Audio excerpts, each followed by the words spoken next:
Deixa eu colocar uma questão que talvez seja um pouco problemática, que é a questão da lei, né, da tradição dos judeus, e por que os cristãos decidem quebrar com isso, né? Se tem essa raiz do judaísmo e de Cristo, por que todas essas tradições de não comer porco, de guardar o sábado e a gente guarda o domingo, por que mudam essas coisas? É por causa do Império Romano?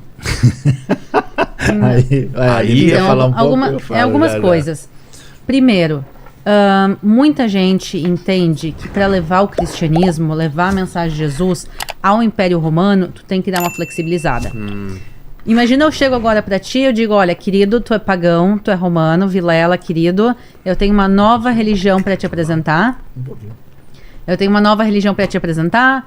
Eu te apresento a fé em Jesus, mas tu tem que fazer a circuncisão.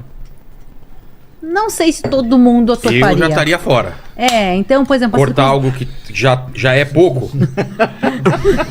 Então, o que acontece é que muita gente acaba tendo medo de entrar no judaísmo por circuncisão, porque são muitos compromissos. Então, aí o pessoal que começa a levar o cristianismo adiante, dentro do Império Romano, eles têm uma opção. Ou eu abro mão ou flexibilizo em algumas coisas e assim eu consigo levar a mensagem mais pessoas, adiante. Né? Exatamente, eles decidem, olha, a mensagem de Jesus é mais importante do que as leis. E isso a gente vê, inclusive do Novo Testamento, cartas que discutem isso, o que tem que ser feito e o que não tem que ser feito. Agora é o seguinte, se um judeu acredita em Jesus, ele tem que comer kasher, ele tem que comer segundo as leis alimentares. Mas se uma pessoa que toda a vida comeu porco, agora aceita Jesus, ela precisa passar também a cumprir a lei ou não? São discussões que o antigo cristianismo tinha. Então, se decidiu flexibilizar para poder levar mais pessoas ao primeiro ponto. E segundo, também tem algumas questões teológicas. Tem a questão do livro de Atos 10. Que Pedro estava em Jope e ele vai ter uma revelação, vai ter uma visão de uma cesta descendo aos céus e dentro da cesta tem animais, todos os animais do mundo, e uma voz dizendo vai, mata e come. E Pedro fica aí em dúvida do que aquela mensagem quer dizer. Parte das pessoas interpretam isso como literalmente, ok, a partir de agora tem permissão de comer todos os animais. Isso é depois de Jesus, isso é depois. Quer dizer, Jesus nunca comeu porco, mas isso é na época de Pedro, um período um pouquinho posterior. E também o que acontece é logo depois que ele tem essa visão, ele é chamado aí para Cesareia, para se encontrar com um romano pagão. Cesareia era a capital pagã de Israel. Então ele vai de lá direto a uma cidade pagã e ele tem um encontro com um romano pagão que tinha fé. E aí ele entende, ok. E daí ele entende que parte da mensagem que ele tinha recebido é: a gente tem que levar isso a todas as nações. Então tem também uma questão teológica que justifica por que parar de manter parte das leis. Mas foi uma discussão. Tem aí... E nos judeus nunca teve essa discussão de quebrar totalmente com a... Então, o judaísmo, 99% do judaísmo concorda em manter as leis alimentares, por exemplo. Não todo mundo cumpre. Tem gente que diz, olha, o judaísmo não come porco, mas eu pessoalmente decido comer. Tá. Mas existe dentro do judaísmo também a reforma. Como tem a reforma no cristianismo, também tem a reforma no judaísmo. Então, hoje em dia, a gente tem alguns movimentos reformistas que eles são bem mais flexíveis em relação à comida, mas, em geral, se mantém. O judaísmo é muito uma religião pessoal. Então, é a tua relação com Deus e parte dos judeus decidem não manter as coisas, mas o judaísmo, em geral, mantém as leis ainda de alimentação, do sábado, e cada um aí escolhe cumprir ou não. Então, no contexto judaico, a parte mais significativa e essencial da Bíblia é a Torá, a lei. A percepção do judaísmo é que a lei tem 613 mandamentos que devem ser obedecidos, né, que é muito reforçado desde Maimônides, que é uma das referências mais importantes. Só que nós temos dois problemas. O primeiro é que grande parte dessas leis são impraticáveis. Por quê? Grande parte delas são litúrgicas. E os judeus não têm o templo. Por isso eles aguardam que a Geulah, a redenção, para que a vontade divina seja plenamente realizada. A outra questão é o que de fato a lei está pedindo. O que quer dizer isso? Então não existe só a lei.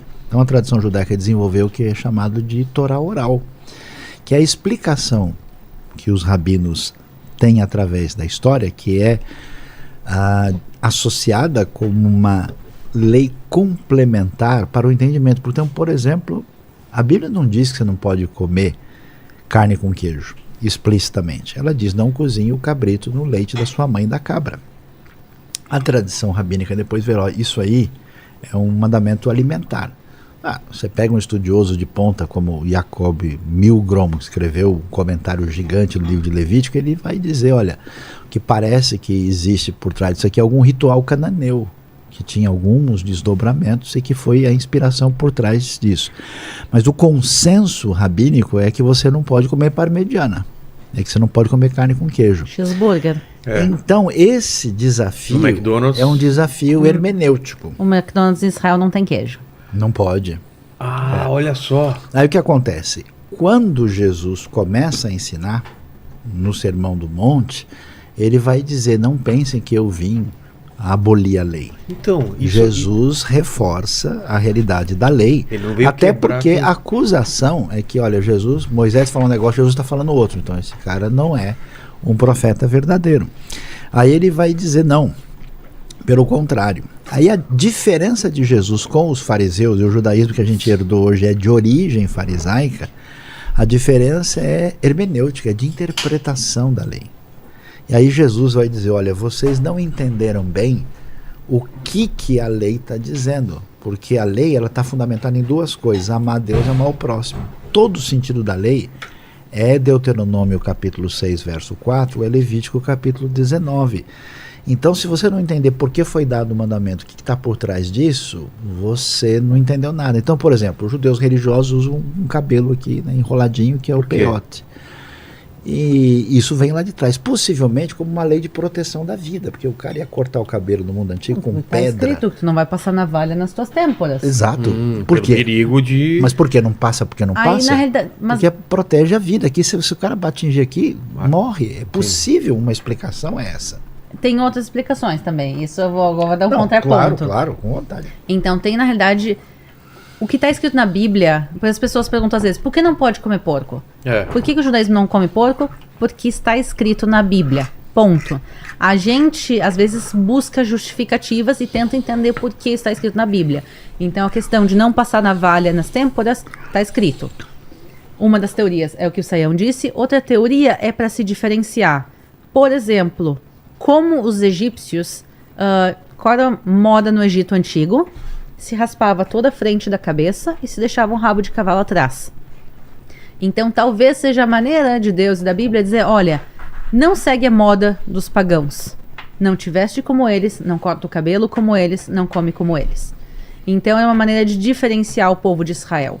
Então essa também é uma teoria, por que não passar navalha? É que na realidade é uma instrução para não fazer os cortes de cabelo dos egípcios.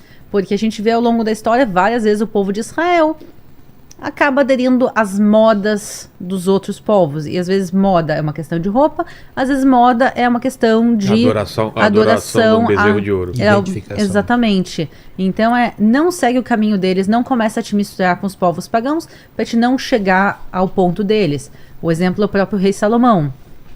O rei Salomão começa a pegar esposas de diferentes lugares e pega esposas pagãs e já quando ele estava em uma idade avançada, ele já está tão acostumado com as suas esposas sacrificavam a deuses pagãos e ele vai e sacrifica junto. Nossa. Sim. Então, 1 Reis capítulo 11.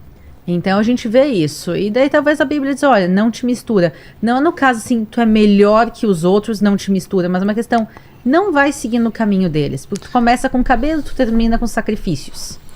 Mas é uma coisa que tem que ser observada. Nem todo detalhe literal dos mandamentos da lei o judaísmo de hoje pratica.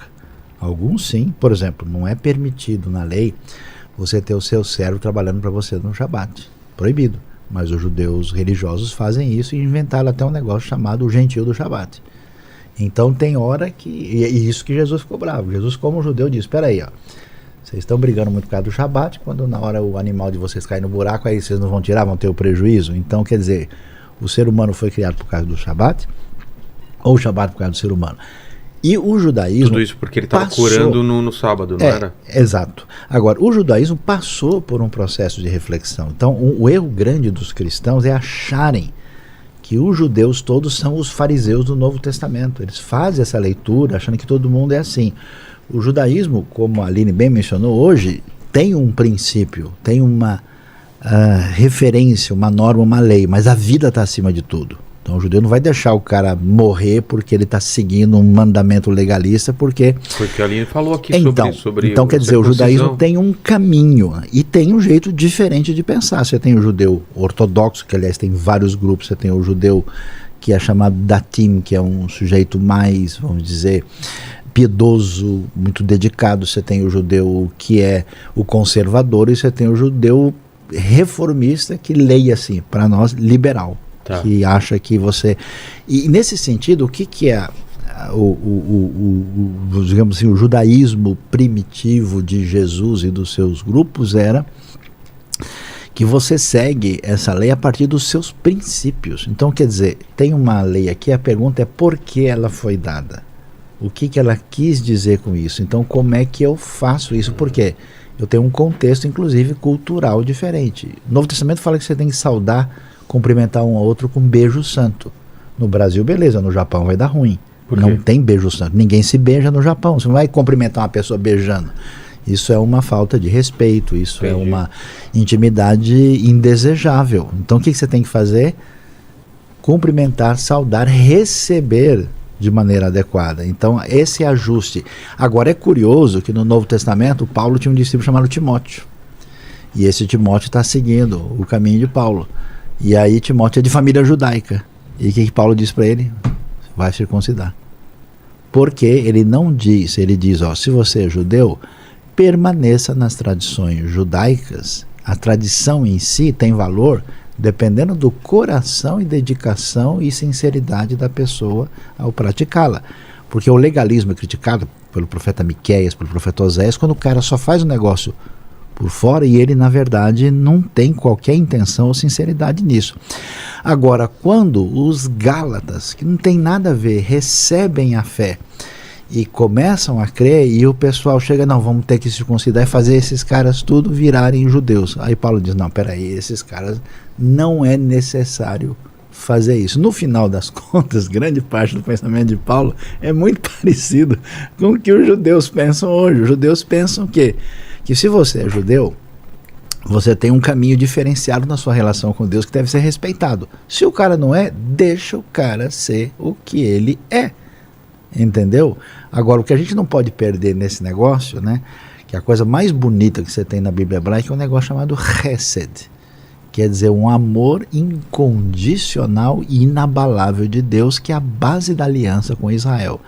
Esse negócio, que é exponencial, é oferecido para Israel e oferecido para as nações. E nós entendemos que a figura